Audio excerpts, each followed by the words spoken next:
A new season means more hidden changes in Modern Warfare Zombies. Are mercenaries stronger once again? Are the servers more or less stable? Did they crank up the difficulty of Tier 2 and Tier 3 zombies? And is Tier 3 loot actually buffed? Well, let's find out. Alright, we actually started out in a good area here. I'm gonna smack the Pack-a-Punch here because I want to keep my Pack-a-Punch level, use all of our good stuff here, because what we're testing today really has mostly to do with Tier 2 and Tier 3. But first of all, I've heard that the mercenaries are a little bit stronger now. They kind of act like Season 1 mercenaries before the patch, like they strip your armor really quickly. So we're gonna pick up this cargo delivery, hopefully fight some mercs. Alright, let's open this garage door, kind of see how they're doing. Let's look at our armor. Okay, that seems pretty normal, honestly. That doesn't seem too bad, but we'll definitely play more and really investigate that further. Now, unfortunately, it didn't happen this game, but this tunnel here will sometimes be an infested stronghold now. I wish we got it this game because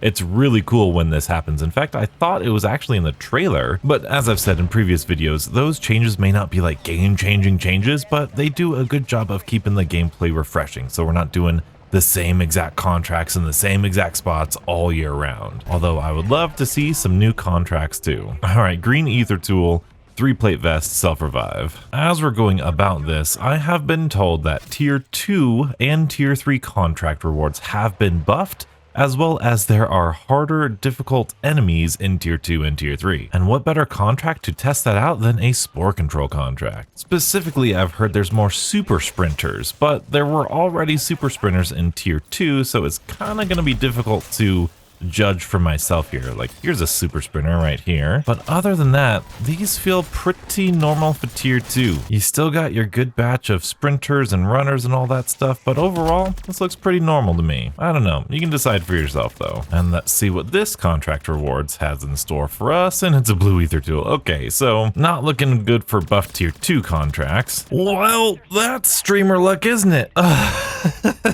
Oh no, oh no.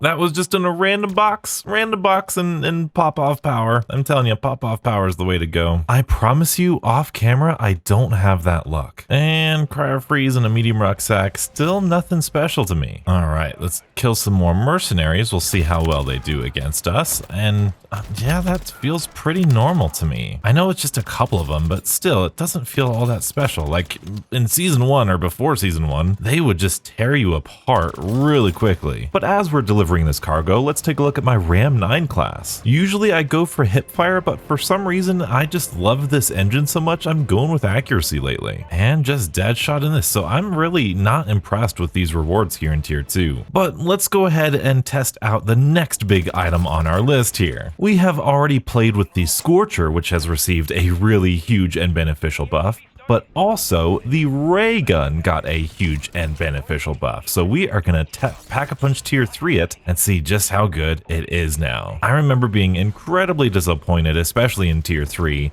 but oh my goodness, this is crazy. Now, they've done a couple things with it here. They've increased its damage, but they've also increased the projectile speed, so you don't need to lead your shots as much, which you can definitely feel as an immediately beneficial change for sure. Also, this gun needs disciple kills for its camo, so I'm going to be doing that here. I should defend the thing too, I guess, you know, play the objective. Well, in Tier 2, this feels like the wonder weapon it was supposed to be. Also worth noting, when the Season 2 update first released, they messed up PhD somehow, so you would always hurt yourself, but now that's been fixed. See, you can shoot yourself in here just fine. Hello, Mangler. Let's see. Oh, it one-shot the Mangler in Tier 2. Isn't that wonderful? I guess there's insta-kill on, but like even the splash damage is doing really good, it seems like. Wow, that's so satisfying. Tier 2, this thing is a monster. I hope it's like this in Tier 3. We've got the Scorcher, which is a little bit more slow and strategic and, you know, a little bit more use cases in terms of maneuverability. We've got the VR11, which is a really big utility weapon, but this ray gun could be our just maximum damage wonder weapon, which would be really cool. And the wonder off is here too, I guess. Also, I believe introduced in Season 1 is the quick draw effect of the ray gun. This isn't an attachment, it's not an upgrade, you just switch your weapons and it's quick draw, just like the Modern Warfare 2 multiplayer attachment. It doesn't seem to shoot any faster, which is unfortunate, but it seems to be really good either way. Well, that was really fun. That was really good. Well, Tier 2 is always a blast to play in, but it's time that we go into tier 3, along with everyone else on the server apparently. But we can tier 3 pack-a-punch this guy, and we're gonna see how this is in tier 3 here. Well, it one-shots the dogs, which is really good. Let's see how it does against the horde. Oh boy, can you get your accuracy on, donuts? Honestly, it's doing not bad. It's doing not bad. Pick up this contract, and we're gonna try to dodge this mega abomination as best we can, try to get to some cover. And it looks like this is actually a 2-shot kill here in tier 3.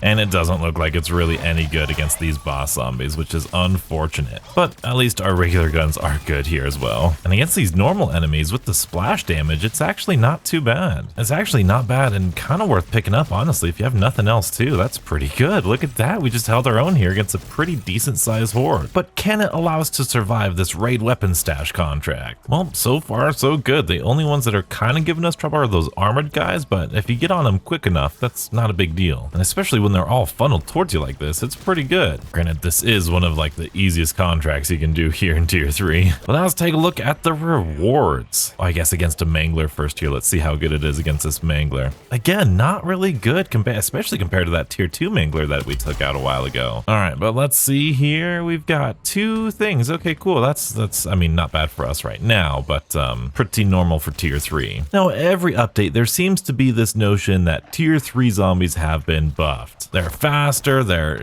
more aggressive, and every season they feel exactly the same to me. And honestly, they feel exactly the same right now. There's not a whole, they're super sprinters, but you could still outrun the super sprinters. It's okay. And both of these guys just took all the contracts. We're going to try to race back to this one. Even with more contracts in tier 3, we're still running out of contracts. Someone took the cargo delivery contract. I'm going for this Outlast now. And we got it. Ooh. Oh my goodness, what the heck was that? It says tier 3 zombies aren't buffed. Goes down in tier 3. I didn't have armor, that's what that was. I gotta say, I used the ray gun before this a couple times and it was just so incredibly disappointing. This is a lot more in line than what it should be. I am disappointed it doesn't take out the boss zombies as good as I want it to be, but in terms of just a group like zombie horde killer, it's decent. It's good middle of the range. It's a good common wonder weapon. Could use a little bit faster rate of fire and like I said, more boss zombie damage, but it's really usable now. He says as he's holding off like a whole horde of zombies. But then look at what this just ray gun does to that boss. It's crazy, isn't it? A blue ether tool and a 3-plate vest. Oh my goodness. Yeah, I wasn't planning on saying anything, but I have been playing on this update for quite some time, and I have noticed an increase in better tier 3 loot, mainly in the form of epic ether tools, which I think is perfect. Now, again, it's merely anecdotal evidence, but it really sincerely feels like there is more epic ether tools. Oh, look at all the zombies. Look at all the zombies. Look at that. Look at that. That's so sick. Mimic.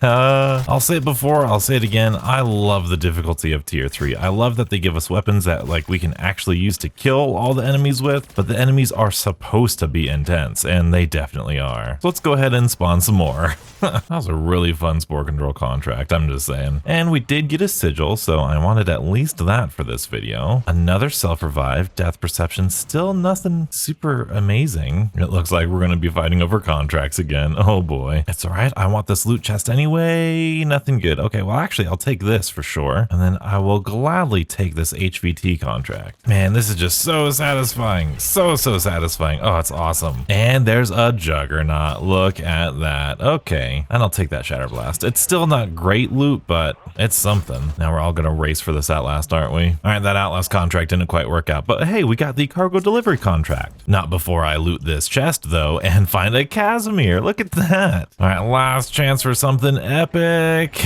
and it's nothing.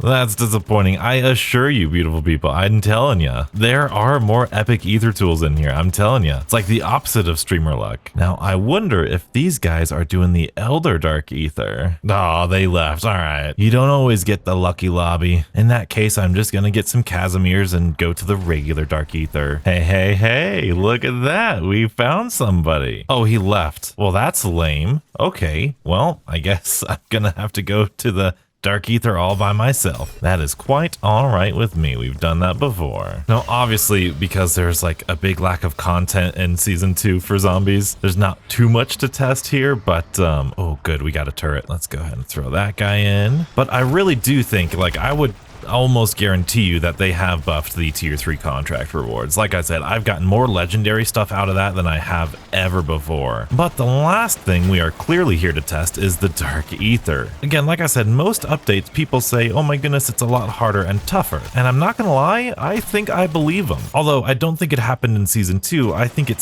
happened in season 1.5. There were a lot of videos where I was like, is the Dark Ether harder for everybody else or just me? But apparently it was for everyone else too. Now, harder how? Well, I believe the attraction of the zombies is further, or there's just more zombies around, which I am all for, by the way. I really do like the chaotic nature here because, like I said, there's a health cap.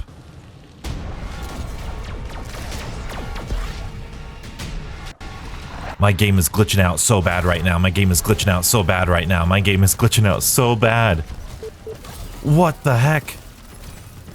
I'm stuck in this thing. I'm stuck. What is going on? I was stuck. I can't move. Why is my what? I can't move out of this place. What is going on? I'm gonna use wait a minute. I can't use a self right now? What the heck is going on?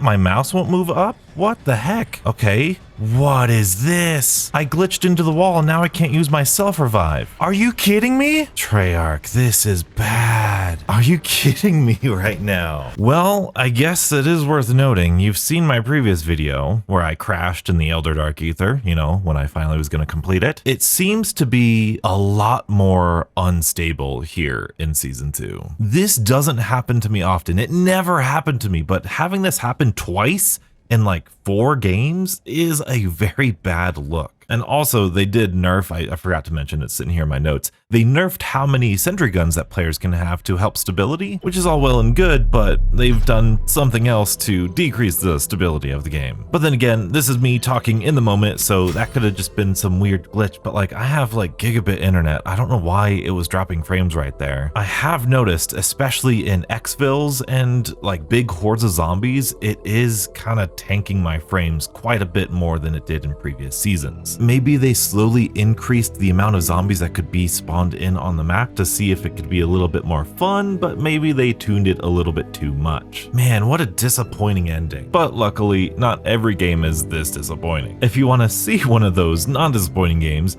be sure to check out this video and stay beautiful.